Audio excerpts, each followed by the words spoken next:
ஓம் ஸ்ரீ சத்குரு சாய்நாதரின் திருவடிகள் போற்றி. Hi friends, இந்த நாள் உங்கள் அனைவருக்கும் மகிழ்ச்சி நிறைந்த நாளாக அமைந்திட இறைவனை வேண்டி வீடியோவுக்குள் அழைக்கிறேன். நாம் ஸ்ரீ சாயி சச்சரிதம் 42வது அத்தியாய தொடர்ச்சி. சென்ற வீடியோவில் சாய்பாபா தான் அனைத்து உயிரினங்களிலும் வியாபித்திருப்பதை, லக்ஷ்மிபாய் ஷிண்டே தன் பசியாற்ற கொண்டு வந்த உணவை தன் அருகில் இருந்த நாய்க்கு அளித்து அதன் பசியை போக்கி, லக்ஷ்மிபாய்க்கு தான் அப்படி செய்ததற்கான காரணத்தையும் விளக்கி, பிற உயிரினங்களின் பசியை போக்குகிற எவரும் தன் பசியையே போக்குகிறார் என்று உறுதிப்பட கூறியதையும், தன் உயிர் பிரியும் தருவாயில் தன்னுடன் இருப்பவர்களின் அன்பு பாசவலையில் சிக்கிவிடாமல் இருக்க அவர்களை உணவு சாப்பிட அனுப்பிவிட்டு தர்மம் செய்து கொண்டே இயற்கையான முறையில் அமைதியாக அமர்ந்த இடத்திலேயே தன் உயிர் நீத்ததையும் கண்டு நாம் எல்லோருமே மிகுந்த வேதனையுற்றோம். இந்த அத்தியாயத்திலும் பாபா மகா சமாதி அடைந்ததை பற்றி தான் விரிவாக தெரிந்து கொள்ளப் போகிறோம்.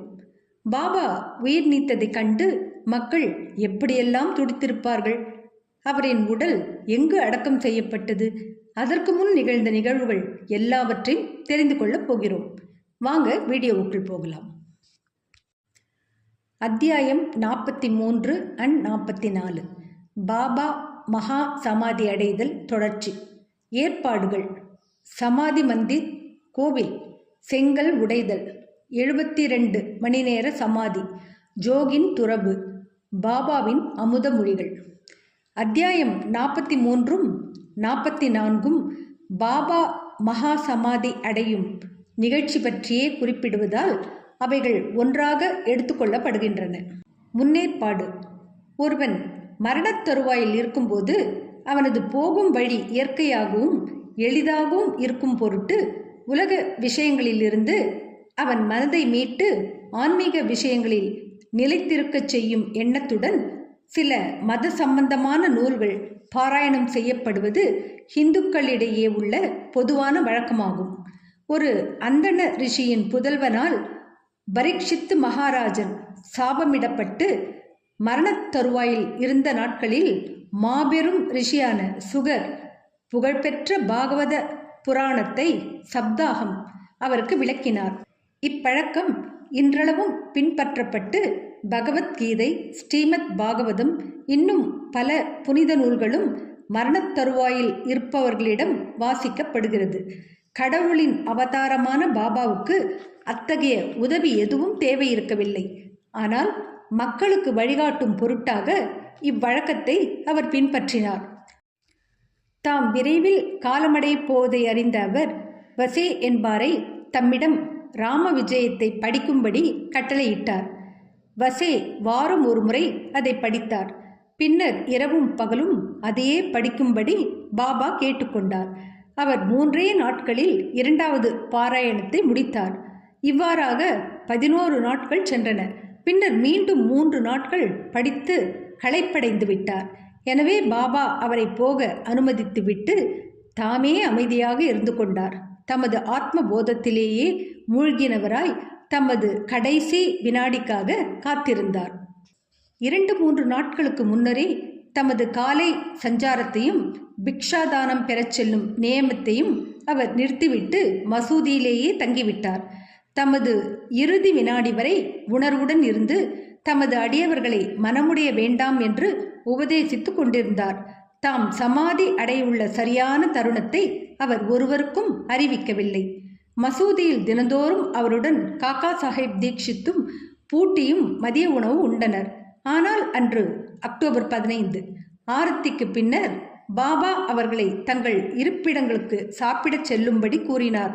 என்றாலும் லக்ஷ்மிபாய் ஷிண்டே, பாகோஜி ஷிண்டே, பயாஜி, லக்ஷ்மண் பாலா ஷிம்பி, நானா சாஹேப் நிமோன்கர் போன்றவர்கள் அங்கேயே இருந்து கொண்டனர். ஷாமா கீழே படிகளில் அமர்ந்திருந்தார். லக்ஷ்மிபாய் ஷிண்டேவுக்கு ரூ.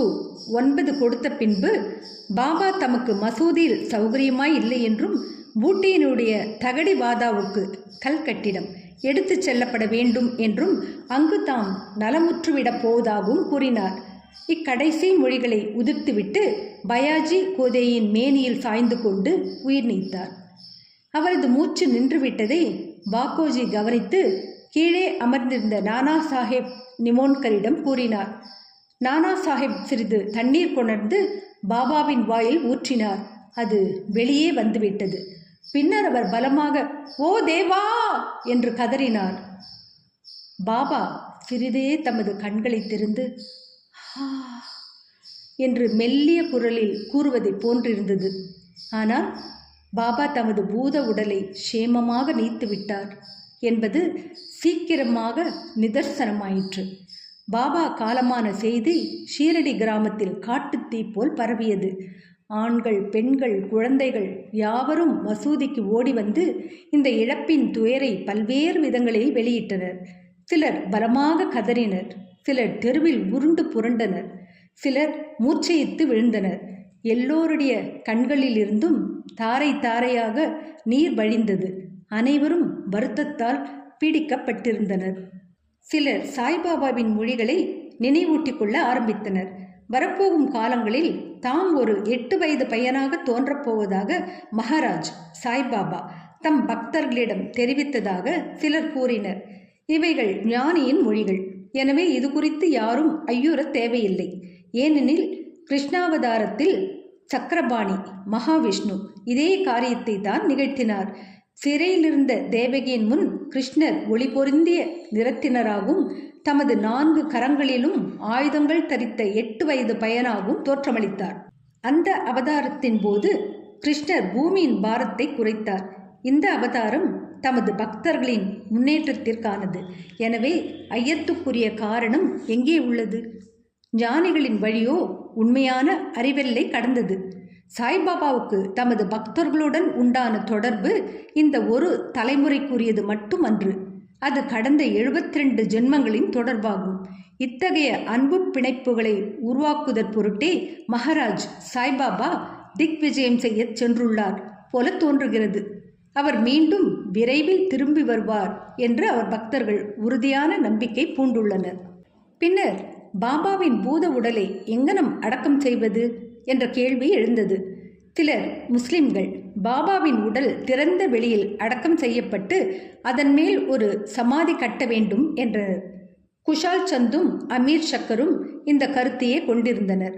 ஆனால் ராமச்சந்திர பாடில் என்னும் கிராம அதிகாரி உறுதியான தீர்மானமான குரலில் கிராம பரிஷத்தை நோக்கி, எங்களுக்கு உங்கள் கருத்து சம்மதமில்லை.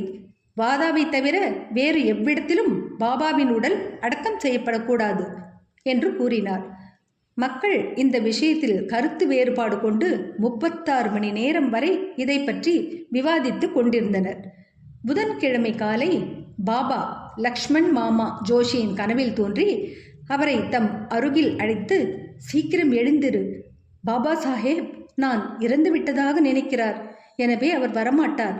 நீ வழிபாட்டை நடத்தி காலை ஆரத்தி செய் என்றார். லக்ஷ்மண் மாமா கிராம ஜோஷியரும் ஷாமாவின் தாய் மாமனும் ஆவார். அவர் ஒரு வைதீக பிராமணர். பாபாவை காலையில் வணங்கிய பின்னர் கிராம தெய்வங்களை வணங்கினார். பாபாவிடம் அவருக்கு மிகுந்த பக்தி உண்டு. இக்கனவுக்கு பின்னர் பூஜா திரவியங்கள் அனைத்துடனும் வந்து மௌல்விகளின் எதிர்ப்பையும் பொருட்படுத்தாது உரிய சம்பிரதாயங்களுடன் பூஜையும் காலை ஆரத்தியும் காண்பித்து சென்று விட்டார். பின்னர் மத்தியானம் பாபு சாஹேப் ஜோக் மற்றெல்லோருடனும் வந்து வழக்கம் போல் மத்தியான ஆரத்தியை செய்தார். பாபாவின் இறுதி மொழிகளுக்கு கிராம மக்கள் உரிய மதிப்பு கொடுத்து அவர்தம் திருமேனியை வாதாவில் வைக்க முடிவு செய்து அதன் நடுப்பகுதியை தோண்டத் துவங்கினார்கள். அடுத்த நாள் மாலை ராகதாவிலிருந்து சப் இன்ஸ்பெக்டரும் மற்ற இடங்களிலிருந்து மக்களும் வந்து எல்லோரும் கலந்து பேசி அம்முடிவை ஏற்றுக்கொண்டனர். அடுத்த நாள் காலை பம்பாயிலிருந்து அமீர் பாயும் கோபர்காவனிலிருந்து மம்லதாரும் வந்தனர். மக்கள் கருத்து வேறுபாடு கொண்டதாக தோன்றியது. சிலர் அவர் உடம்பை திறந்த வெளியில் அடக்கம் செய்வதற்கு வற்புறுத்தினர். எனவே மம்லதார் ஒரு பொது வாக்கெடுப்பு நடத்தி வாதாவை உபயோகப்படுத்தும் தீர்மானம் மற்றதைப் போல் 2 பங்கு ஓட்டுகள் பெற்றதை கண்டார். ஆயினும் அவர் கலெக்டரிடம் இது பற்றி குறிப்பிட விரும்பியதையொட்டி காக்கா சாஹேப் தீக்ஷித் அகமத் நகருக்கு புறப்பட ஆயத்தமானார். இத்தருணத்தில் பாபாவின் அகத்தூண்டுதலால் மறுசாராரிடமிருந்து ஒரு கருத்து மாற்றம் ஏற்பட்டு அனைவரும் எதிர்ப்பின்றி ஒரே முடிவை ஆதரித்தனர். புதன்கிழமை மாலை பாபாவின் திருமேனி ஊர்வலமாக எடுத்துச் செல்லப்பட்டு வாதாவுக்கு கொண்டு வரப்பட்டு உரிய சம்பிரதாயங்களுடன் முரளிதரின் மூலஸ்தனமாக ஒதுக்கப்பட்ட மத்திய இடத்தில் அடக்கம் செய்யப்பட்டது. உண்மையில் பாபா முரளிதரர் ஆனார். எங்கே அவ்வளவு அதிகமான பக்தர்கள் அமைதியும் சாந்தியும் தேடிச் சென்று கொண்டிருக்கிறார்களோ அத்தகைய கோவிலாகவும் புனித ஆலயமாகவும் வாதா திகழத் தொடங்கியது. பாபாவின் இறுதி சடங்குகள் யாவும் பாலாசாஹேப் பாடேயாலும் பாபாவின் ஒரு பெரும் அடியவரான உபாசனியாலும் நிறைவேற்றப்பட்டன. பேராசிரியர் நார்கே கவனித்த விதமாக இந்த இடத்தில் இது குறிப்பிடப்படுகிறது. 36 மணி நேரம் பாபாவின் உடல் திறந்து வைக்கப்பட்டிருந்த போதிலும் சடலம் விரைத்து போகாமலும் அங்கங்கள் வளைந்து கொடுக்கும் விதத்திலும் மிருதுவாக இருந்ததால் அவர் அணிந்து கொண்டிருந்த கஃப்னி துண்டுகளாக கிழிக்கப்படாமல் கழற்றி எடுக்கப்பட்டது. செங்கல் உடைதல். பாபா இறுதி விடை பெறவிருந்த சில தினங்களுக்கு முன்பாக இது குறித்து முன்கூட்டியே ஒரு சகுனம் ஏற்பட்டது. மசூதியில் பாபா கை வைத்து அமரும் ஒரு பழைய செங்கல் இருந்தது. இரவில் அதன் மீது சாய்ந்து கொண்டு இருக்கையில் அமர்வார். இது பல ஆண்டுகள் நிகழ்ந்து கொண்டிருந்தது. ஒரு நாள் பாபா இல்லாத போது தரையை கூட்டிக் கொண்டிருந்த ஒரு பையன் தனது கையில் அதை எடுத்தான். துரதிர்ஷ்டவசமாக கைதவறி கீழே விழுந்து அது இரண்டாகியது. பாபா இதை தெரிந்து கொண்டதும் அவர் அதன் இழப்பை குறித்து வெகுவாக கவலையடைந்து, உடைந்தது செங்கல் அல்ல, எனது விதியே துண்டுகளாக உடைந்து விட்டது. அது எனது ஆயுட்கால நண்பன். அதன் ஸ்பரிசத்துடன் நான் எப்போதும் ஆத்ம தியானம் செய்தேன். அது என் உயிரைப் போன்று அவ்வளவு பிரியமானது. இன்று அது என்னை விட்டு நீங்கிவிட்டது என புலம்பி அழுதார். செங்கலை போன்ற ஒரு ஜடப்பொருளுக்கு பாபா ஏன் இவ்வளவு வருந்த வேண்டும் என்று சிலர் கேட்கலாம். இதற்கு ஹேமந்த் ஞானிகள் இவ்வுலகில் ஆதரவற்றோரை காப்பது என்ற முக்கிய நோக்கத்துக்காகவே அவதரிக்கிறார்கள். அவதரித்த உருவில் மக்களுடன் கலந்து அவர்களைப் போலவே இயங்கும் போது அம்மக்களைப் போலவே வெளிப்படையாக சிரித்தல், விளையாடுதல், அழுதல் ஆகியவற்றை செய்தாலும் தமக்குள்ளே அவர்கள் தமது கடமைகளையும் பிறவி எடுத்த நோக்கத்தையும் பற்றி முழுதும் விழிப்பாய் இருக்கிறார்கள் என பதிலளித்திருக்கிறார். 72 மணி நேர சமாதி. இதை அடுத்த வீடியோவில் காண்போம். என்ன ஃப்ரெண்ட்ஸ், இந்த வீடியோ பிடிச்சிருந்தா லைக் பண்ணுங்கள், ஷேர் பண்ணுங்கள், சேனலை சப்ஸ்கிரைப் பண்ணுங்கள். எனக்கு இதுவரை சப்ஸ்கிரைப் பண்ணி உள்ள அனைவருக்கும் என்னுடைய மனமார்ந்த நன்றிகள். மீண்டும் அடுத்த வீடியோவில் சந்திக்கும் வரை உங்கள் அனைவருக்கும் நன்றி கூறி விடைபெறுகிறேன். வணக்கம்.